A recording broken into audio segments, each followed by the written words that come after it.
आनंद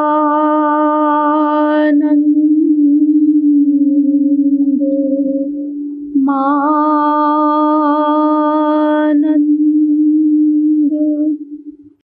कर प्रसन्नम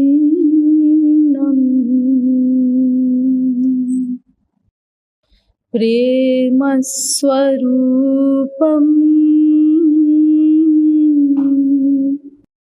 ब्रज भाव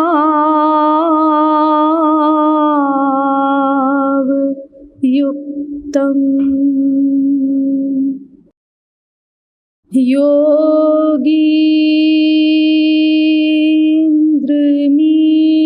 योगीन्द्रमीड्यम भवरोग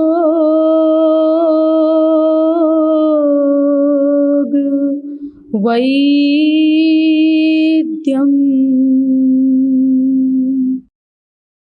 गुरुं कृपालुं प्रणमामि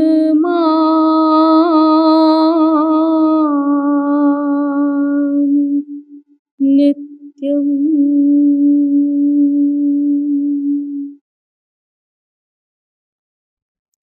अहो बकीयं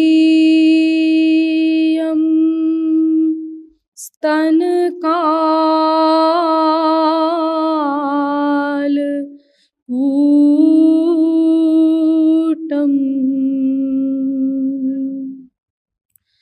जिघांसया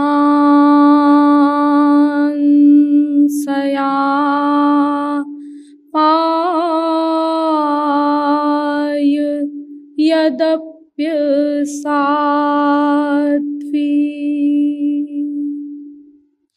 लेभे गतिं धात्र्युचितां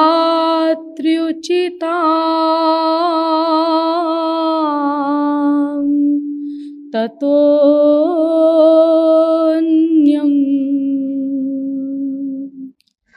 कं वा दयालुं शरणं ब्रजे।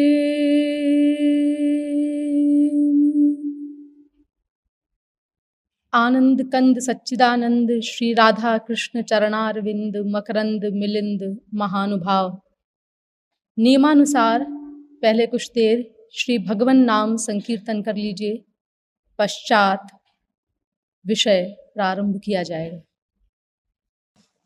भजो गिरिधर गोविंद गोपाला,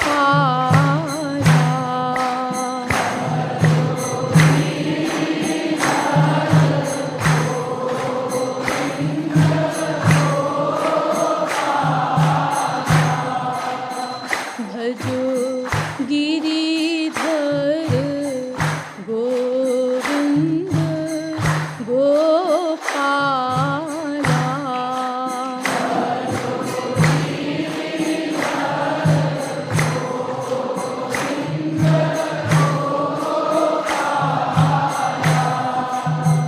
भजो गिरिधर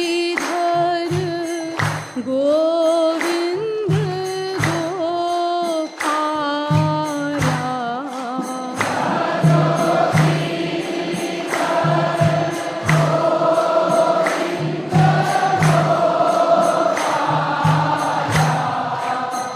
भजो गिरिधर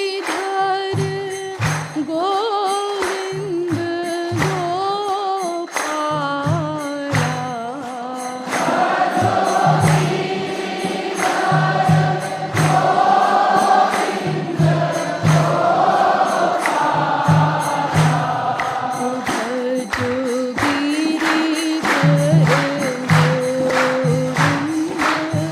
गोपाला,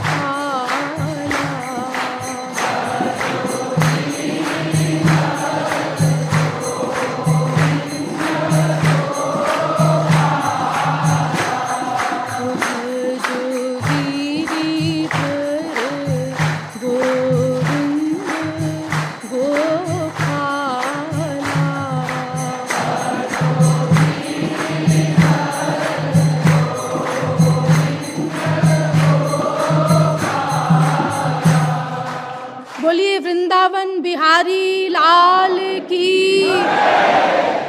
श्रीमद् सद्गुरु सरकार की।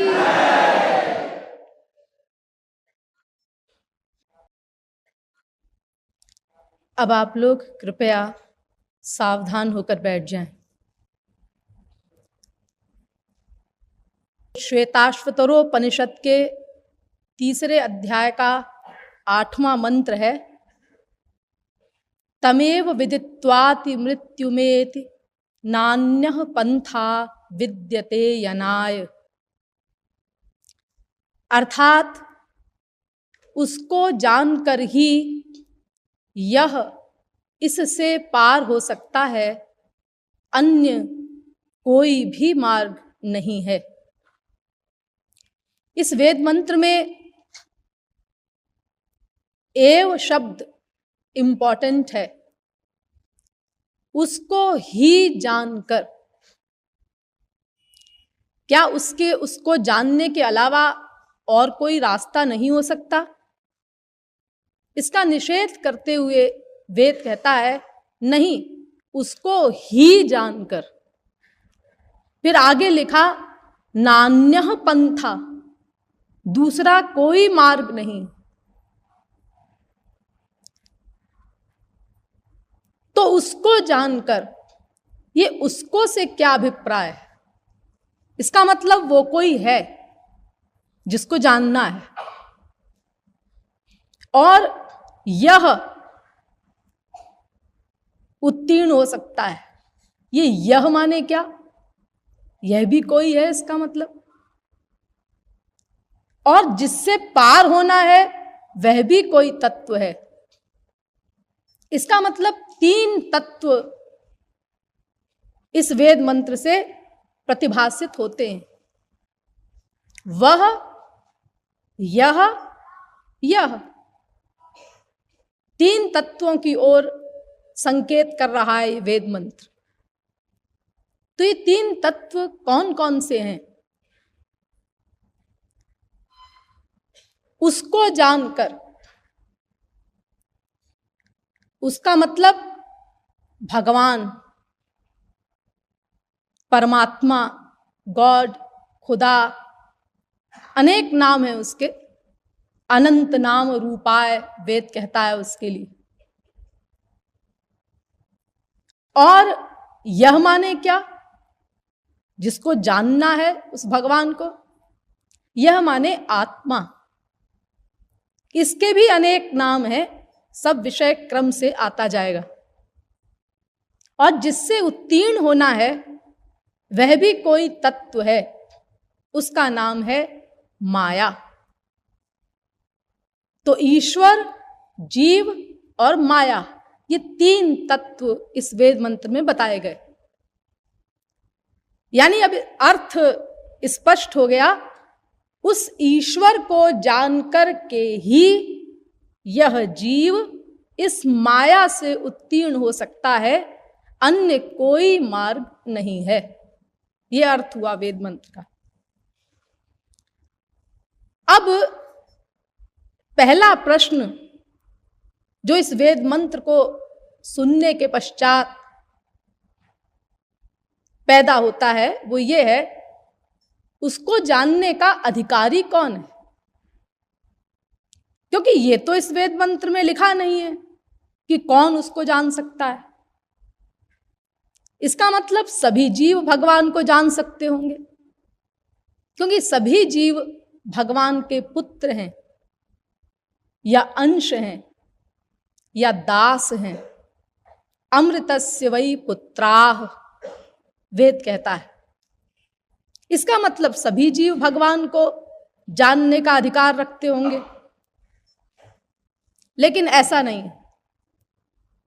न मानुषं विनान्यत्र तत्वज्ञानम तु लभ्यते। गरुड़ पुराण कहता है केवल मनुष्य देहधारी ही भगवान को जान सकता है। केवल मनुष्य देहधारी ही, केवल मनुष्य। और उसका क्या विज्ञान है अब आप लोग समझिए। वेद कहता है इह चेद वेदी दथ सत्यमस्ति न चेदिहा वेदीन महति विनष्टि। केनोपनिषद दूसरे खंड का 5वां मंत्र। ए मनुष्यों, इसी मानव देह में उसको जान लो। उसको किसको? भगवान को, ईश्वर को। अगर तुमने नहीं जाना तो बहुत बड़ी हानि हो जाएगी। इह चे दशकद्बोद्धुम प्राक् शरीरस्य विस्रसः ततः सर्गेषु लोकेषु शरीरत्वाय कल्पते। कठोपनिषद दूसरे अध्याय की 3री वल्ली का 4था मंत्र। अगर तुमने इस शरीर के छूटने के पूर्व, ये शरीर तुमसे छीन लिया जाए, इसके पहले ही अगर तुमने भगवान को जान लिया तब तो ठीक है, वरना सर्गेषु कल्पों तक तुमको हीन योनियों में भटकना पड़ेगा, उनके दुख उठाने पड़ेंगे। इससे बड़ी भूल फिर और कोई ना होगी। इसलिए तुरंत जानो। फिर कहता है वेद उत्तिष्ठत जाग्रत प्राप्य वरान निबोधत। कठोपनिषद पहले अध्याय की 3री वल्ली का 14वां मंत्र। अरे मनुष्यों, उठो, जागो और महापुरुषों के पास जाकर के पता लगाओ, तत्वज्ञान प्राप्त करो और उस आधार पर भगवान को जानने का प्रयास करो। इसी में तुम्हारे मानव देह की सार्थकता है। वेदव्यास भी पुराणों में यही कहते हैं, दुर्लभो मानुषो देहो देहिनाम क्षण भंगुरः तत्रापि दुर्लभम मन्ये वैकुंठ प्रिय दर्शनम। भागवत 11वें स्कंद के दूसरे अध्याय का 29वां श्लोक। ये मानव देह बहुत दुर्लभ है। फिर कहती है भागवत नृदेह माद्यम सुलभम सुदुर्लभम प्लवम सुकल्पम गुरुकर्णधारम मयानुकूलेन नभस्वतेरितं पुमान भवाब्धिम न तरेत्स आत्महा। 11वें स्कंद के 20वें अध्याय का 17वां श्लोक। यानी इस मानव देह को प्राप्त करके भी जिसने ईश्वर को जानने का प्रयास नहीं किया, वो व्यक्ति आत्महत्यारा है। इसी भागवत के श्लोक का अक्षर अक्षर अनुवाद तुलसीदास जी की रामायण में है, उससे भी सुन लीजिए। नर तनु भव वारिधि कहाँ बेरो सन्मुख मरुत अनुग्रह मेरो कर्णधार सद्गुरु दृढ़ नावा दुर्लभ साज सुलभ करि पावा जो न तरे भव सागर नर समाज अस पाई सो कृत निंदक मंदमति आत्म हन गति जाई। आत्महत्यारा है वो। तो देखिए, इस प्रकार बारंबार हर ग्रंथ में मानव देह की दुर्लभता की ओर इशारा किया जा रहा है। दुर्लभम मानुषम जन्म प्रार्थ्यते त्रिदशैरपि, नारद पुराण भी यही कहता है, ये मानव देह बहुत दुर्लभ है। न मानुषात् श्रेष्ठतरं हि किंचित, महाभारत, मनुष्य शरीर से श्रेष्ठ और कोई शरीर नहीं है। लेकिन जन्मांतर सहस्रैस्तु मनुष्यत्वं ही दुर्लभम, महाभारत, ये मिलता बहुत कठिनाई से। करोड़ों जन्मों तक और योनियों में भटकने के पश्चात कभी ये इस मानव देह की प्राप्ति होती है। कबहुक करी करुणा नर देही, देत ईश बिनु हेतु सनेही। कभी कभी मिलता है, कृपा करके देते हैं भगवान, बड़ी कठिनाई से प्राप्त होता है, यानी बहुत दुर्लभ है। बड़े भाग मानुष तनु पावा, सुर दुर्लभ सदग्रंथनि गावा। बड़े भाग्य से मिलता है, मामूली भाग्य से नहीं। शंकराचार्य भी कहते हैं, आदि जगत गुरु शंकराचार्य, दुर्लभम त्रयमेवैतत् दैवानुग्रह कारकम मनुष्यत्वम मुमुक्षुत्वम महापुरुष संभव। तीन चीजें बहुत दुर्लभ हैं। एक मानव देह का मिलना,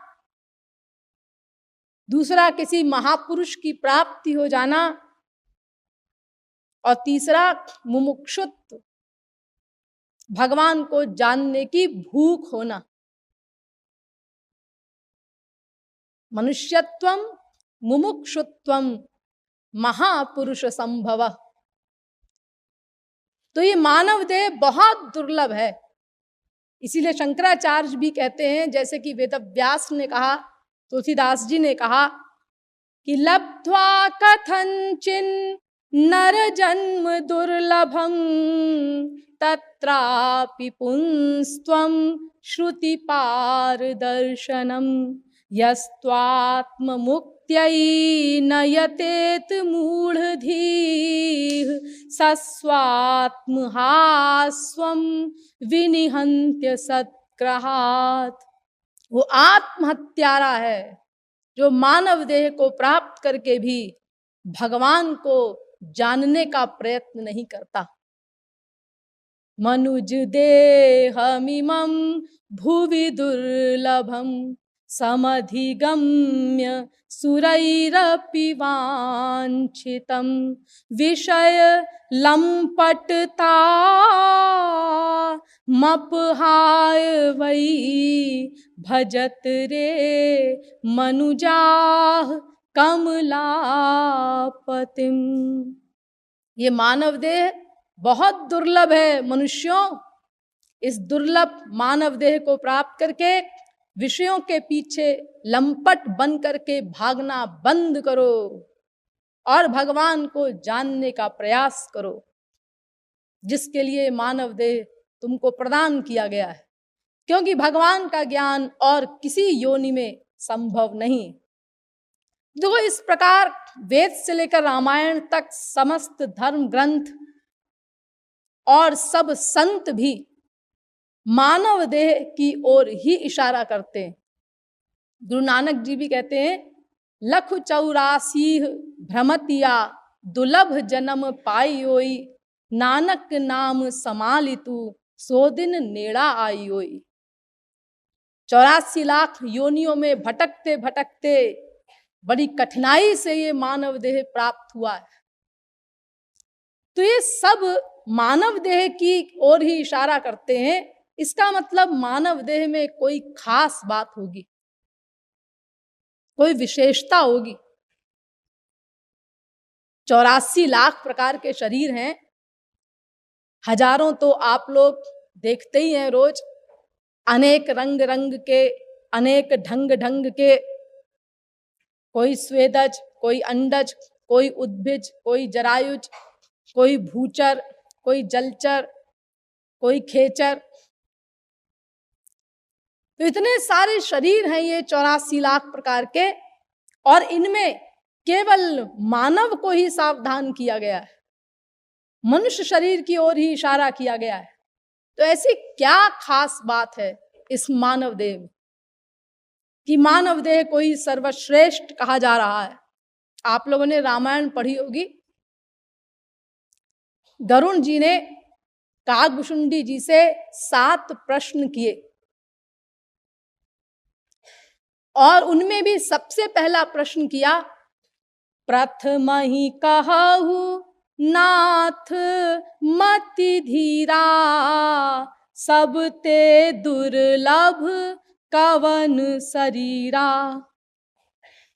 जितने शास्त्रों वेदों में प्रश्न हैं उन सब में छांटे 7 प्रश्न, और उनमें भी सबसे पहला प्रश्न, सबसे इंपॉर्टेंट ये किया कि महाराज हमें तो सबसे पहले आप ये बताइए कि सबसे दुर्लभ शरीर कौन सा है।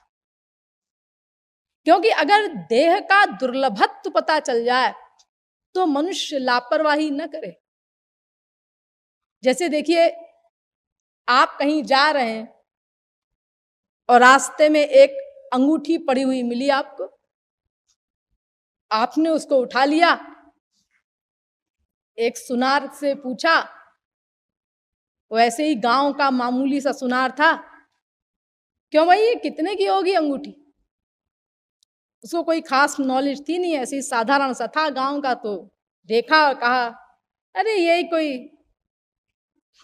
150-200 रुपए की होगी। अच्छा, बस आपने उसकी कोई केयर नहीं की, इधर पड़ी है उधर पड़ी है। अरे क्या है, 150-200 रुपए की क्या वैल्यू है आजकल के जमाने में। एक दिन एक जौहरी से पूछा आपने, ये अंगूठी ऐसे ही हमको मिली थी, ये कितने की होगी? उसने देख करके कहा, अरे इसमें तो हीरा है बहुत बड़ा, ये कम से कम 10 लाख की होगी। अब आपने सुना 10 लाख की, जौहरी कह रहा है हीरे का पारखी। अब 10 लाख के बराबर उस अंगूठी से प्यार हो गया, तुरंत उठाकर उसको लॉकर में बंद कर दिया। देखो, अंगूठी तो वही है, मनुष्य भी वही है, दृष्टि भी वही है, इतना बड़ा अंतर कैसे हो गया कि कहां तो इधर उधर पड़ी रहती थी और कहां उसको उठा करके तिजोरी में बंद कर दिया। हाँ, पहले उसका महत्व मालूम नहीं था, उसका मूल्य मालूम नहीं था, इसीलिए लापरवाही थी। अब उसका मूल्य मालूम चल गया कि 10 लाख की है, इसीलिए लापरवाही बंद हो गई। 10 लाख के बराबर प्यार हो गया, अब उसकी केयर हो गई उतनी उसके बराबर। तो इसी प्रकार ये मानव देह जो हम लोगों को मिला है, ये कितना महत्वपूर्ण है, ये हम लोग नहीं रियलाइज करते, इसीलिए लापरवाही करते हैं। अगर इसका महत्व पता चल जाए, हम रियलाइज कर लें, तो फिर रॉन्ग साइड में न जाएं। इसीलिए गरुण जी ने सबसे पहले यही प्रश्न किया कि सबसे दुर्लभ शरीर कौन सा है।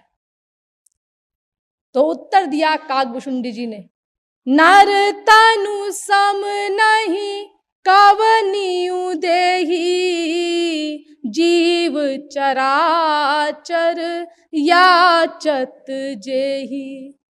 मनुष्य शरीर के समान और कोई शरीर नहीं, सर्वश्रेष्ठ शरीर है मनुष्य का। लेकिन ऐसी क्या खास बात है मानव देह में कि इसको सर्वश्रेष्ठ कहा जा रहा है? देखो, इस मानव देह का बड़ा कमाल है। इस मानव देह के द्वारा हम जिसे चाहें उसको अपना गुलाम बना लें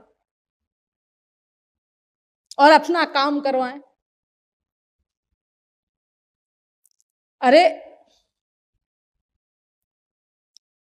पशु पक्षी कीट पतंग आदि को तो हम लोग अपना गुलाम बनाए ही हुए हैं, ये तो प्रत्यक्ष ही है। गाय बंधी हैं, बैल बंधे हैं, घोड़े बंधे हैं, हाथी बंधे हैं, इनको हम गुलाम बना लेते हैं, बनाए हुए हैं, और उनके द्वारा फिर हम अपनी सेवा लेते हैं। जो मन में आया उनको खिला दिया, नहीं मन में आया नहीं खिलाया, यानी सब कुछ हमारे अंडर में है। जैसे हम लोग आनंद चाहते हैं, वैसे ही पशु पक्षी कीट पतंग आदि सब जीव चाहते हैं, लेकिन हम लोग अपने सुख के लिए उनको गुलाम बनाए हुए। ऐसा कमाल है इस मानव देह का। यानी 84 लाख योनियों में केवल मनुष्य को यह शक्ति दी है भगवान ने कि वो जिसको चाहे उसको अपना गुलाम बना ले। ये पावर केवल 84 लाख में मानव के पास है। हम लोगों से नीचे नंबर 2 में आते हैं गाय भैंस बैल आदि चेतन जीव, और नंबर 3 में आते हैं जड़ जीव। यानी ये संपूर्ण सृष्टि में जितने जीव हैं उनको 3 भागों में बांटा जा सकता है। एक मनुष्य, नंबर 2 मनुष्येतर चेतन जीव, और तीसरे जड़ जीव। तो जड़ जीव माने क्या? जड़ जीव माने वृक्ष आदि, ये भी जीव है। हाँ, ये भी जीव है हमारी तरह। हाँ, बिल्कुल हमारी तरह, हमसे कम नहीं, हम ही लोग हैं ऐसा समझ लीजिए। बहुत बार हम इन योनियों में रह आए हैं, वृक्ष भी बन चुके हैं बहुत बार, और हो सकता है ये मानव देह छूटने के बाद हम फिर से वृक्ष बन जाए। अभी तो हम लोग ये कल्पना भी नहीं करते कि हम कभी वृक्ष भी बनेंगे क्या। हम क्यों बनेंगे जी वृक्ष, ऐसा बोलेंगे हम, ऐसा सोचेंगे। लेकिन ये हमारे हाथ की बात थोड़ी ना है, हमें तो कानून के हिसाब से ही चलना पड़ेगा। अगर कोई विद्यार्थी वार्षिक परीक्षा में पूरी कॉपी में राम राम लिख के चला आए तो कैसे आशा करता है कि वो टॉप करेगा? अरे जब तुमने क्वेश्चन का आंसर ही नहीं लिखा, ये मानव देह जिस लक्ष्य के लिए दिया गया था उस लक्ष्य की ओर हमने कोई प्रयास नहीं किया, तो फिर हम कैसे आशा करते हैं कि मानव देह का रिजर्वेशन हो जाएगा हमारे लिए? तो देखो, एक तो ये जड़ जीव हैं वृक्ष आदि, और इनसे श्रेष्ठ हैं मनुष्येतर चेतन जीव पशु पक्षी आदि। ये इनसे श्रेष्ठ इसीलिए हैं कि इन चेतन जीवों ने इन जड़ जीवों को अपना भोग्य बनाया। देखो, ये चारा चरते हैं ना, पशु पक्षी फल तोड़ तोड़ के खा रहे हैं, पशु चारा चर रहे हैं, पेड़ खा रहे हैं, लेकिन कुछ बोल नहीं सकता पेड़, तोड़ तोड़ के खा रहे हैं पत्तियां वगैरह पशु पक्षी, और पेड़ बेचारा कुछ कर नहीं सकता, कुछ बोल नहीं सकता। यानी ये पशु पक्षी आदि जो नंबर 2 के हैं चेतन जीव, मनुष्येतर चेतन जीव, इन्होंने अपना भोग्य बनाया जड़ जीवों को। और मनुष्य ऐसा चेतन प्राणी है जिसने जड़ जीवों को तो भोग्य बनाया ही। हम लोग देखो फल खाते हैं, अनाज खाते हैं, ये जड़ जीवों को हमने अपना भोग्य बना लिया, और चेतन जीवों को भी अपना भोग्य बना लिया हमने। हाँ, गाय है भैंस है, इनको भी अपना बांध करके गुलाम बना के रख लिया घर में, उसको थोड़ा चारा खिला दिया और दूध हमने ले लिया, थोड़ा सा उसके बच्चे को दे दिया, और मौज में आई तो वो भी बंद करो जी। यानी सब कुछ हमारे अंडर में है। तो मनुष्य ने दोनों जीवों को अपना भोग्य बनाया, स्थावर को भी और अन्य चेतन प्राणियों को भी। और जो मनुष्येतर चेतन जीव हैं, इन्होंने जड़ जीवों को अपना भोग्य बनाया। आप लोग कहेंगे देवता, क्या मनुष्य उनको भी अपना गुलाम बना सकता है? हाँ, क्यों नहीं? अरे बनाया है लोगों ने प्राचीन काल में, इतिहास साक्षी है। जैसे आप मटीरियल सिद्धि के द्वारा पशु पक्षियों पर कंट्रोल कर सकते हैं, सर्प पकड़ लेता है, कोबरा सर्प वगैरह से खेल दिखवाता है मनुष्य पकड़ के। इतना हिंसक प्राणी शेर, उसको भी हंटर के बल पे नचाता है, खेल दिखवाता है। कितने देखो हम वश में कर लेते हैं। ऐसे ही अगर आप कोई स्पिरिचुअल, स्वर्ग संबंधी स्पिरिचुअल सिद्धि प्राप्त कर ले, तो ये देवता भी आपकी गुलामी करेंगे। और इनकी सिद्धि की है रावण वगैरह ने, इतिहास साक्षी है।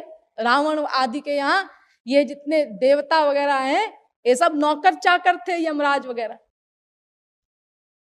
और इनको भी छोड़ो, सर्वतंत्र स्वतंत्र भगवान, उसको भी अपना गुलाम बना ले, ऐसा है ये मानव देह। अहम भक्त पराधीनो ह्यस्वतंत्र इव द्विज, साधुभिर्ग्रस्त हृदयो भक्तैर भक्त जन प्रिय। भागवत 9वें स्कंद के 4थे अध्याय का 63वां श्लोक। भगवान कहते हैं, भक्तों ने मुझे अपना गुलाम बना लिया है, कृतदास बना लिया है, खरीदा हुआ गुलाम बना लिया है, मैं परतंत्र हो गया हूं। साधु भीर ग्रस्त हृदय, भक्तों ने मेरा हृदय खा लिया है, यानी स्वतंत्रता बिल्कुल समाप्त हो गई मेरी भक्तों के आगे। तो देखो, जब भगवान सरीखा सर्वतंत्र स्वतंत्र सर्वशक्तिमान भगवान भी गुलाम बन जाता है जीव का, यानी मानव के पुरुषार्थ से, अब वो पुरुषार्थ शरणागति का हो, जो अगर वो हम कर दें तो भगवान सरीखा भी जब गुलाम बनाया जा सकता है, तो फिर औरों की क्या कही जाए। हाँ, और ऐसा गुलाम नहीं बनता भगवान, ऐसा परतंत्र नहीं बनता जैसे आप लोग किसी के हैं या कोई और आपका है। जैसे मान लीजिए कोई इस समय देखे आप लोगों को, या आप लोग भी सोचते होंगे मन में, हम महाराज जी के शिष्य हैं, उनके परतंत्र हैं, लेकिन आप ऐसे परतंत्र नहीं है जिसको हम नित्य परतंत्र कह सके। अगर सनक आ जाए हम लोगों में से किसी को, हम नहीं मानते जी, हम तो अपने मन के अनुसार काम करेंगे, हमें नहीं मानना, महाराज जी की आज्ञा का पालन नहीं करना है, महाराज जी निकाल देंगे फिर सत्संग से, अरे निकाल दें तो निकाल दें, हम तो अपने मन के अनुसार चलेंगे। देखो, हम तो ऐसे परतंत्र नहीं हुए ना जिसको नित्य परतंत्र कहा जा सके। लेकिन भगवान ऐसा परतंत्र नहीं बनता मानव का, वो तो ऐसा परतंत्र बनता है कि अनंत काल के लिए उसकी स्वतंत्रता उस भक्त के आगे समाप्त हो जाती है, सदा सदा के लिए चैलेंज कर देता है भक्त। हस्तमुच्छिप्य यातोसि बलात् कृष्ण किमद्भुतम्, हृदयाद्यदि निर्यासि पौरुषम गणयामि ते। हृदय ते जब जाहुगे तो मर्द बदूंगा तो ही। मेरे हृदय से निकल करके दिखा दो तो जानू कि तुम में कोई शक्ति है। अरे हृदय से निकलना, ये एक अल्पज्ञ अल्प शक्तिमान जीव और सर्वज्ञ सर्वशक्तिमान भगवान को चैलेंज कर रहा है कि हृदय से निकल कर दिखाओ तो जानू। अरे हृदय से तो संसार वाले ही चुटकियों में निकल जाते हैं। जरा सा किसी का व्यवहार गड़बड़ हुआ तो उसने कहा ये बदमाश है, अबाउट टर्न। हाँ, अरे बड़े बड़े श्रवण कुमार की हैसियत वाले प्यार, बड़े बड़े लैला मजनू के स्टैंडर्ड के प्यार, सब एक सेकंड में काफूर हो जाते हैं। तो हृदय से निकलने में क्या है, लेकिन देखो यहां भगवान को चैलेंज कर रहा है वो। क्यों? इसीलिए कि उसने ऐसा कमाल कर दिया है जिस कमाल के द्वारा भगवान अब अनंत काल के लिए उसके हृदय में बंदी हो गया है, परतंत्र हो गया है, वो नहीं निकल सकता। तो मानव देह ऐसा है जिसमें औरों की तो बात क्या की जाए, सर्वतंत्र सर्वतंत्र स्वतंत्र सर्वशक्तिमान भगवान भी गुलाम बनाया जा सकता है। अब आप लोग अगर कहें कि भाई हमारे तो गुलाम नहीं बने भगवान, तो भाई ऐसे तो कोई मनुष्य जीवन भर कोई भैंस भी ना पाले एक, और फिर कहे हमारी तो एक भैंस भी गुलाम नहीं बनी, तो ये तो अपनी अपनी बात है। अरे भगवान को गुलाम बनाने का जो तरीका है वो हम लोगों ने नहीं किया होगा, इसीलिए भगवान हमारे गुलाम नहीं बने। लेकिन अगर वो कर दें, हम डट जाएं कि हम तो भगवान को अपना गुलाम बना करके ही छोड़ेंगे, तो वे कौन रोकने वाला है? हाँ, मनुष्य के हाथ में है सब कुछ।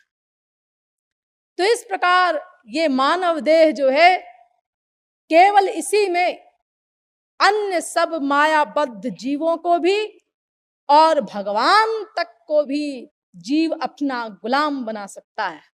इसीलिए कागभूषुंडी जी ने गरुण जी से कहा कि नर तनु सम नहीं कवनिउ देही, जीव चराचर याचत जेही। मनुष्य शरीर के समान और कोई शरीर नहीं, ये सर्वश्रेष्ठ शरीर है। सारे चराचर जीव इस मानव देह की ही याचना करते हैं। यहां पर ध्यान दीजिए आप लोग थोड़ा सा, देखिए इन चराचर जीवों में स्वर्ग के वे देवी देवता भी आते हैं जिनकी आप लोग भक्ति करते हैं। इंद्र वरुण कुबेर आदि, ये भी हमारा मानव देह चाहते हैं। आप कहेंगे स्वर्ग के देवी देवता जिनकी हम पूजा करते हैं ये मानव देह चाहते हैं? ये बात तो कुछ समझ में नहीं आती, कुछ जचती नहीं। क्योंकि कहाँ देवताओं का शरीर और कहाँ हमारा शरीर, बड़ी बड़ी बातें होती हैं उनके शरीर में। तो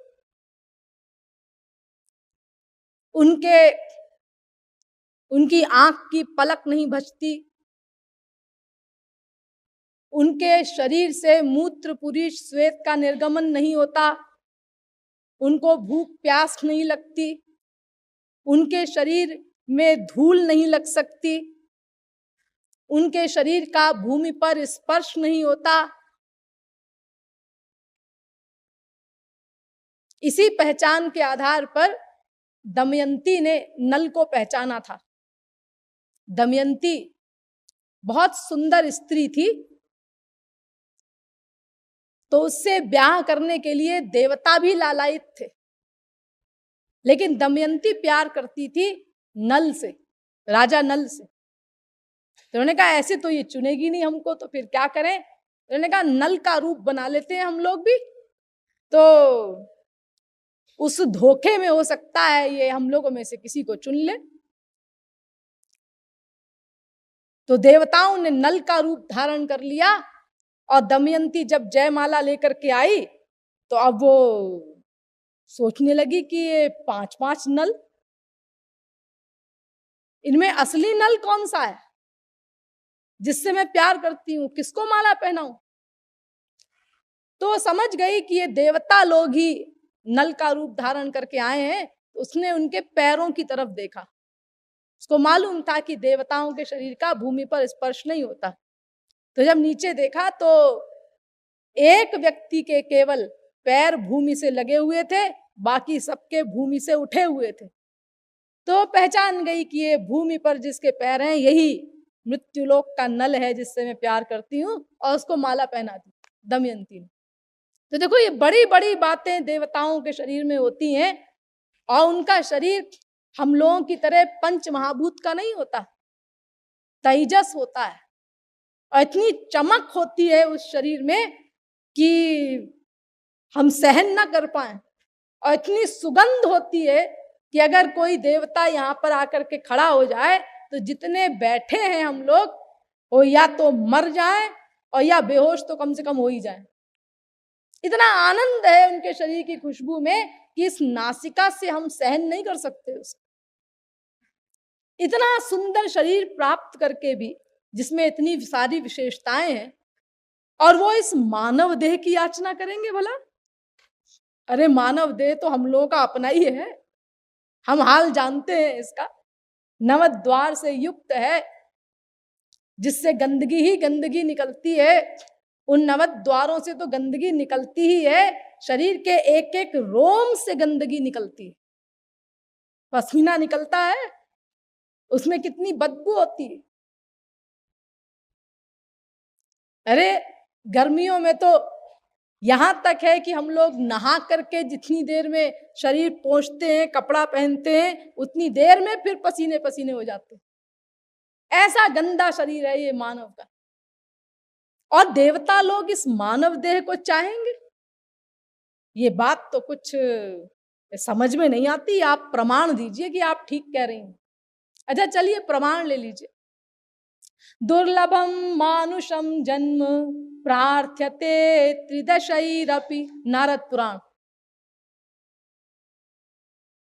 देवता लोग भी मानव देह की याचना करते हैं। बड़े भाग मानुष्य तनु पावा, सुर दुर्लभ सद ग्रंथनि गावा। सुर दुर्लभ है ये मानव देह। रामचरितमानस। सुर माने देवता, देवताओं को भी बहुत कठिनाई से प्राप्त होता है, उन लोगों के लिए भी दुर्लभ है। मनुज देहमिमं भुवि दुर्लभम, समधिगम्य सुरैरपि वांछितम। ये देखो प्रमाण आया, सुरैरपि वांछितम। देवता भी इसको पाने की इच्छा करते हैं, इसके लिए प्रार्थना करते हैं कि हमको एक बार मनुष्य बना दो। गायन्ति देवा किल गीत कानी, धन्यास्तु ये भारत भूमि भागे। खास तौर से उन मनुष्यों की प्रशंसा के गीत गाते हैं देवता लोग जिनका भारत भूमि में जन्म हुआ है। उनके सौभाग्य से ईर्ष्या होती है देवताओं।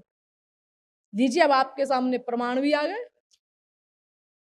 देवता भी मानव शरीर के लिए प्रार्थना करते हैं, लेकिन आखिर ऐसी क्या बात है मनुष्य के शरीर में?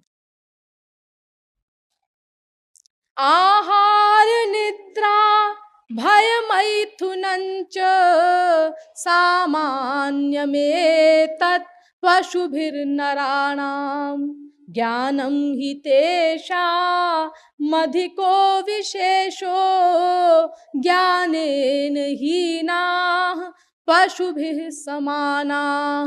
इस श्लोक की पहली पंक्ति पर विचार करिए। इस श्लोक कह रहा है कि और सब चीजें तो मनुष्य और पशु की मिलती जुलती हैं। आहार, निद्रा, भय, विषय भोग, इन चार चीजों में मनुष्य पशु के समान है, ऐसा ये श्लोक कहता है। लेकिन हम इस बात को नहीं मानते। हम तो ऐसा मानते हैं कि 6 अरब आदमियों में 6,000 मुश्किल से ऐसे होंगे जो पशुओं के बराबर आहार, निद्रा आदि करते हो। डाउट है इसमें भी।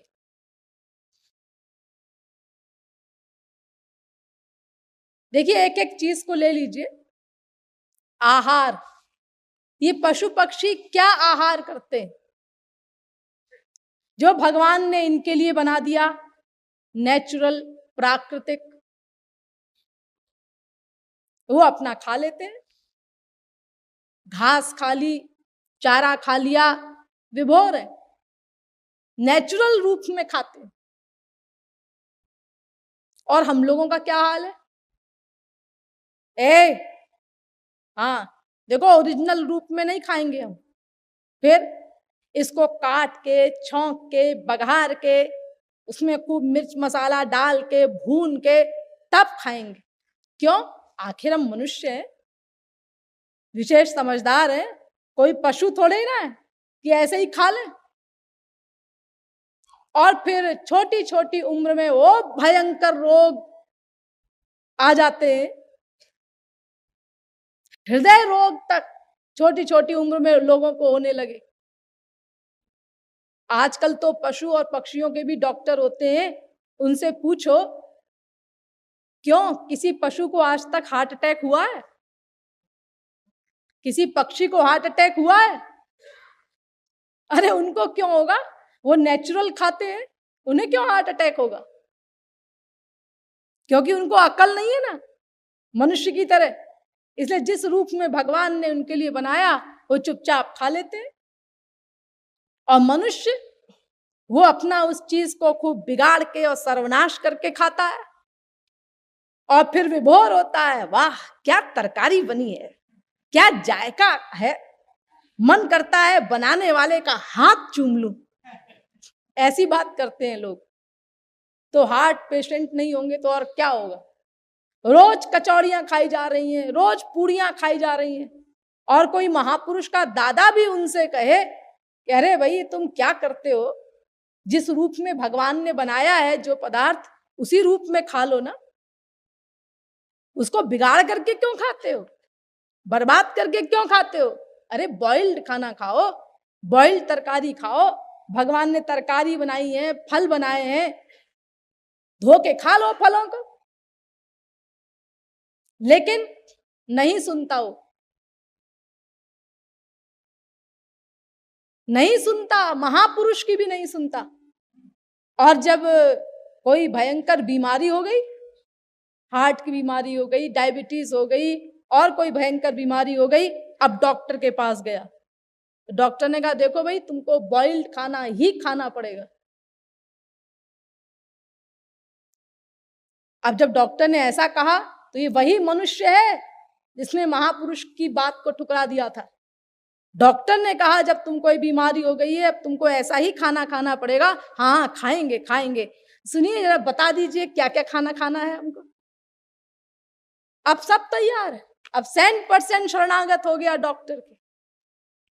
और जब महापुरुष ने कहा था, गुरु ने कहा था कि बॉइल्ड तरकारी खाया करो, जिस रूप में भगवान ने बनाया है उस रूप में बनाओ।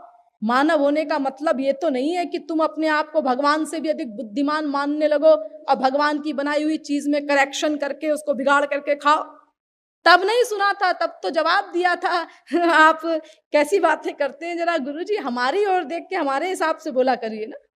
हाँ, आखिर हम बाबा जी थोड़ी ना है कि ऐसे ही खा लें घास वास। अरे हम तो मनुष्य हैं, अपना ऐसे नहीं खा सकते हम।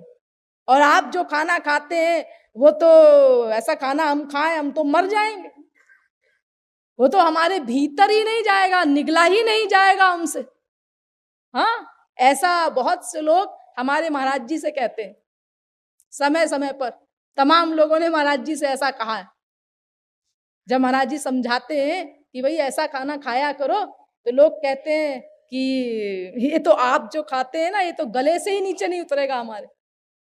क्योंकि हमारे महाराज जी जो खाते हैं वो आप लोग जानते हैं, पुराने लोग तो परिचित हैं ही, एकदम बॉइल्ड खाना खाते हैं हमेशा एक साथ, तो उसमें स्वाद तो कुछ होता नहीं है। और अगर कभी वो स्पेशल चीज की डिमांड भी करते हैं, कभी कभी कहते हैं भाई आज तो माल टाल बनवाओ, तो मालटाल का क्या मतलब होता है ये पुराने लोग तो जानते होंगे, और नए लोगों को अगर हम बताएं तो उनको तो बहुत हंसी आएगी। एक बार मैं अपना अनुभव बताऊं आपको। महाराज जी बॉम्बे में आए हुए थे, तो वहां बैठे थे, अचानक मैं वहां पर गई तो मुझसे बोले देखो वो रसोई में कह दो हमारी कि आज मालटाल बना है। मैंने जाके कह दिया, मुझे पता था मालटाल का क्या मतलब होता है। अब जब भोजन कर चुके श्री महाराज जी, तो एक सत्संगी जो नया था उस समय, वो यहाँ बैठा हुआ है, वो आया हमारे पास और बोला कि दीदी प्रसाद दीजिए ना हमको महाराज जी का। तो मैं अंदर गई और मालटाल का कटोरा उठा लाई, जो श्री महाराज जी ने खाया था। उसमें थी खिचड़ी, क्योंकि श्री महाराज जी के मालटाल का मतलब खिचड़ी।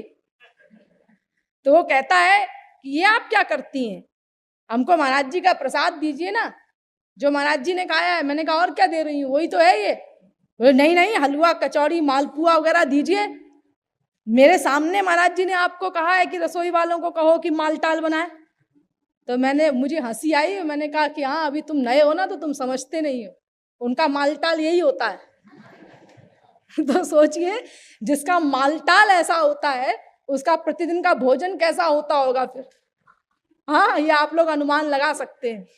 एक बार एक बहुत बड़े काबिल व्यक्ति ने श्री महाराज जी का भोजन देख करके कहा था कि देखो ये जगत गुरु जी, ये अपने दुनियावी घर के भी इतने रईस हैं और जगत गुरु हैं, ये ओरिजिनल जगत गुरु, और लाखों लोग इनको खिलाने के लिए तैयार बैठे हैं, और फिर भी देखो ये कैसा बेकार खाना खाते हैं, एकदम बॉइल्ड, स्वादहीन, इनकी किस्मत में अच्छा खाना है ही नहीं लगता है। हाँ बताओ, अब भला बताओ महापुरुष और भगवान की भी कोई किस्मत होती है क्या? अरे किस्मत और भाग्य तो हम मायाबद्ध जीवों का होता है। लेकिन उसको कुछ समझ में नहीं आया तो उसने झुंझला के अपना यही बोल दिया। इसीलिए श्री महाराज जी से लोग कहते हैं कि आपका खाना तो हमारे गले से नीचे ही नहीं उतरेगा, हम तो मर जाएंगे ऐसा खाना खाएंगे। तो ये मनुष्य के आहार की हालत है, यानी ये बुद्धिमत्ता है हम लोगों की कि हम आहार को बिगाड़ करके खाते हैं और अपने शरीर का सर्वनाश करते हैं। तो पशु हमसे इस मामले में बहुत अच्छे हैं। दूसरी चीज है भय। ये भय पशु पक्षियों को नहीं होता। अंधेरा है, उजाला है, रात है, दिन है, ठाठ से घूम रहे हैं वो। और मनुष्य का क्या हाल है, ए अंधेरी रात है इधर से मत जाना, ए ठीक नहीं है रास्ता उधर से मत जाना। क्यों? करोड़पति है क्या? नहीं नहीं। लखपति है क्या? अरे नहीं नहीं, चपरासी है। तो फिर क्यों रोक रहे हो उसको, फिर क्यों कहते हो इधर से मत जाना? अरे साइकिल तो है, कोई छीन ले तो। यानी देखो एक गरीब आदमी को भी भय है, हर समय उसको धुक धुक धुक धुक हो रही है।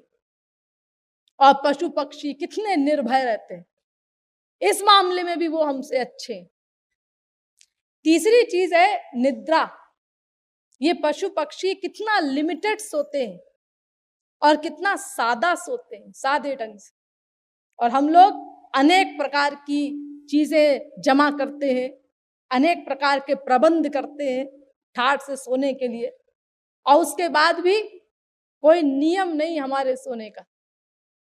कभी मौज में आई तो 8 बजे से ही सो गए, कभी 9 बजे सो रहे हैं, कभी 11 बजे सो रहे हैं, 12 बजे सो रहे हैं, और कभी कभी अपना कोई यार दोस्त मिल गया, टीवी वीवी देखने लगे तो 4-4 बज जाते हैं।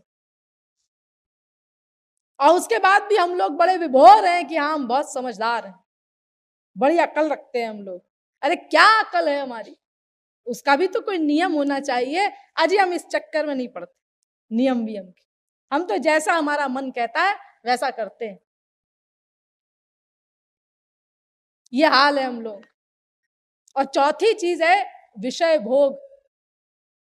ये गाय, बैल, भैंस, दूसरे जानवर ये साल में एक बार विषय भोग करते हैं, और मनुष्य हर इंद्रिय के भोग के लिए अनेक प्रकार के सामान इकट्ठा करता है।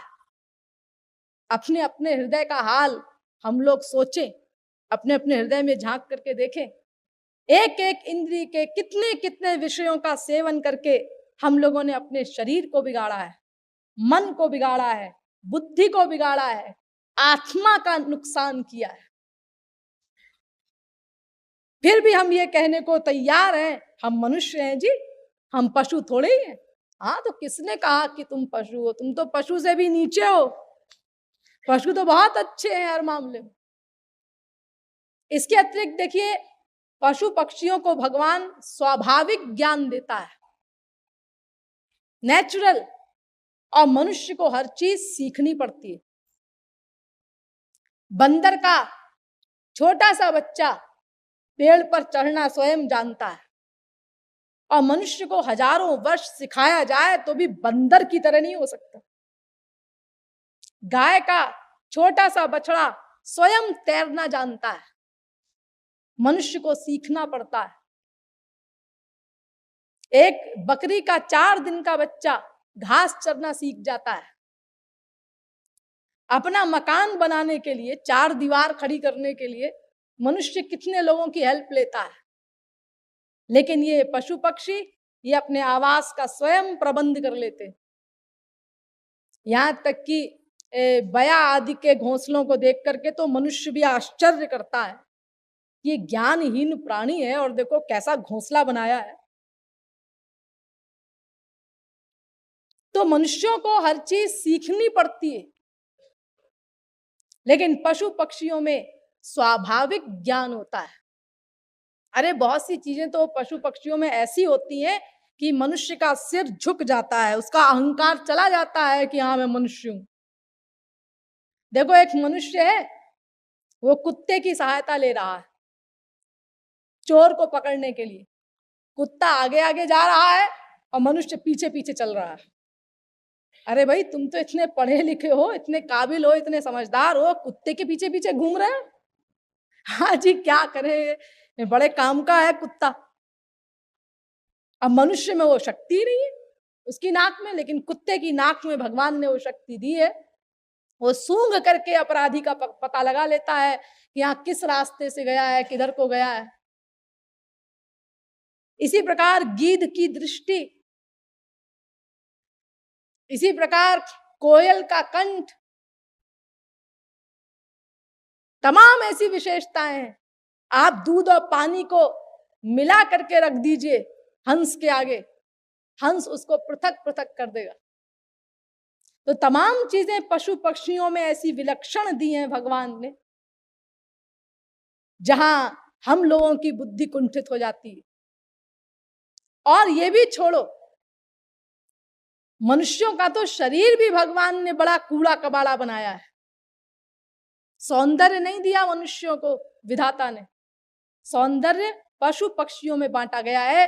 ये विधाता का वैलक्षण्य है। इसीलिए किसी भी मनुष्य के परम सुंदर कोई अंग होता है किसी का, तो उस पशु पक्षी के अंगों से उसकी तुलना की जाती है। यानी पशु पक्षियों के अंग विशेष से ही किसी परम सुंदर मनुष्य की आंख की या अन्य किसी अंग की तुलना की जाती है। जैसे इसकी आंखें हिरण के समान है, इसकी गर्दन कबूतर के समान है। देखो ये सब आ रहे हैं ना पशु पक्षी। इसकी कमर शेर के समान है, इसकी नासिका तोते के समान है। यहां तक कि आवाज के लिए भी इसकी आवाज कोयल के समान है। यानी कोयल की आवाज तो बहुत सुंदर होती है, कुछ कुछ इसकी आवाज में कोयल की आवाज की झलक है। तो ये सौंदर्य पशु पक्षियों में है, मनुष्यों में ये सब विशेषता दे दी जाती अगर, तो क्या हाल होता। बहुत अकल का काम किया विधाता ने, जो हम लोगों को कुछ नहीं दिया ये सब। हाँ, क्योंकि हम लोगों का तो पहले ही अहंकार के मारे इतना बुरा हाल है कि कूड़ा कबाड़ा शरीर होते हुए भी सवेरे सवेरे शीशे में देख के अपने आप को विभोर होते हैं, मैं भी कितना सुंदर हूं। और अगर ये सब विशेषताएं दे दी जाती तब हमारे अहंकार का क्या हाल होता। तो इस प्रकार देखो हम लोग पशु पक्षियों से भी गए बीते सिद्ध हुए, तो फिर ये मानव देह सर्वश्रेष्ठ क्यों कहा जाता है? क्या कारण है? देवता लोग भी इसको चाहते हैं। हाँ, अब उसी श्लोक की नीचे की पंक्ति में इसका उत्तर दिया गया है, ज्ञानम हि तेषा मधिको विशेषो ज्ञानेन हीनाः पशुभिः समानाः। ज्ञान, ये मानव देह ज्ञान प्रधान है और कोई अच्छाई नहीं इस मानव देह में, सब बुराइयां ही बुराइयां हैं। इतना गंदा ये शरीर बनाया है जैसे किसी ने बड़े गुस्से में बनाया हो, और इतना डिफिकल्ट बनाया है ये शरीर, इतने पुर्जे हैं इस शरीर में कि कोई ना कोई पुर्जा हमेशा गड़बड़ रहता है सबका। हर मनुष्य परेशान है, रोग रहित एक भी मनुष्य नहीं है सृष्टि में। इतना खराब शरीर, इतना गंदा शरीर, लेकिन एक ऐसी विशेषता हमारे अंदर है कि स्वर्ग के देवता भी इस मानव शरीर की याचना करते हैं। वो क्या विशेषता है? ये ज्ञान प्रधान है। हित अनहित पशु पक्षी उजाना, मानुष तनु गुण ज्ञान निधाना। इसीलिए जो ज्ञान रहित है पशु भी समाना, वो पशु के समान है, ऐसा शास्त्र कहते हैं। भर्तृहरि जी ने भी कहा है, ये शाम न विद्या न तपो न दानम, ज्ञानम न शीलम न गुणो न धर्म, ते मृत्यु लोके भुवि भार भूता, मनुष्य रूपेण मृगाश्चरन्ति। वो पृथ्वी पर भार स्वरूप है, पशु के समान है, जो ज्ञान रहित है। तो मानव देह की सर्वश्रेष्ठता का जो रीजन इस श्लोक में बताया गया है, वो बताया गया है कि मानव देह ज्ञान प्रधान है। लेकिन यह उत्तर भी पर्याप्त नहीं। क्यों? इसीलिए कि ज्ञान का जहां तक प्रश्न है, ज्ञान तो टॉप का पाया जाता है देवताओं में, जो स्वर्ग के देवता हैं। मनुष्यों का ज्ञान भला देवताओं के ज्ञान के आगे क्या है?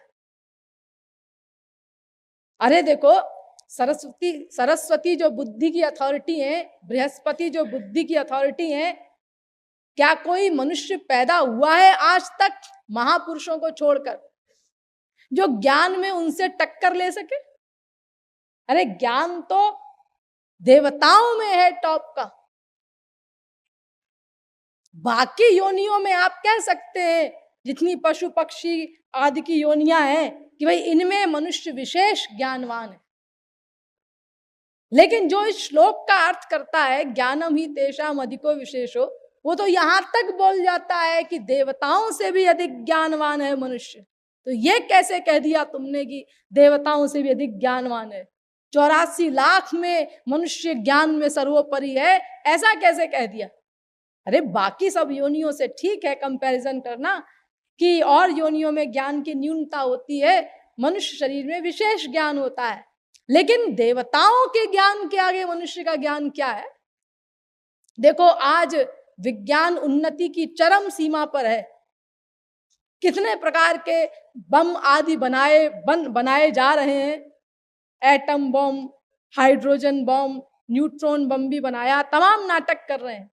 लेकिन आज तक ऐसा कोई हथियार विज्ञान नहीं बना सका, खोपड़ी में नहीं आया, किसी के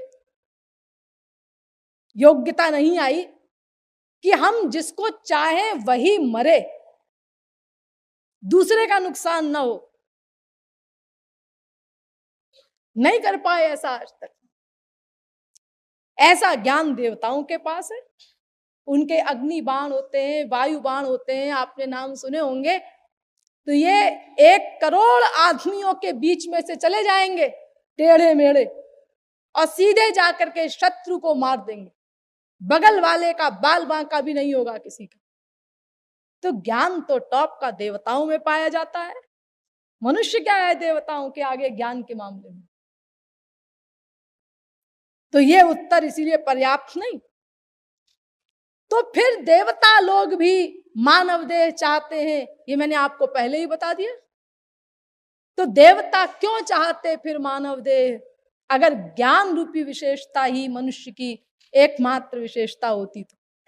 इसका मतलब कोई एक और चीज है मनुष्य के अंदर जो देवताओं में भी नहीं होती। इसीलिए हर मामले में हमसे बहुत अधिक श्रेष्ठ होते हुए भी, शारीरिक सौंदर्य के मामले में ले लो, शारीरिक बनावट के मामले में ले लो, बौद्धिक स्तर के मामले में ले लो, हर जगह उनकी गति है, चाहे जहां जाएं। लेकिन फिर भी वो मानव देह की, इतने गंदे मानव देह की याचना करते हैं। इसका मतलब मनुष्य शरीर में एक ऐसी बात है जो किसी में नहीं पाई जाती और यहां तक कि देवताओं में भी नहीं पाई जाती। तो वो विशेषता क्या है, ये हमें जानना होगा। लेकिन ये आज नहीं, ये मैं अगले प्रवचन में इस प्रश्न का उत्तर दूंगी। बोलिए वृंदावन बिहारी लाल की, श्रीमद् सद्गुरु सरकार की।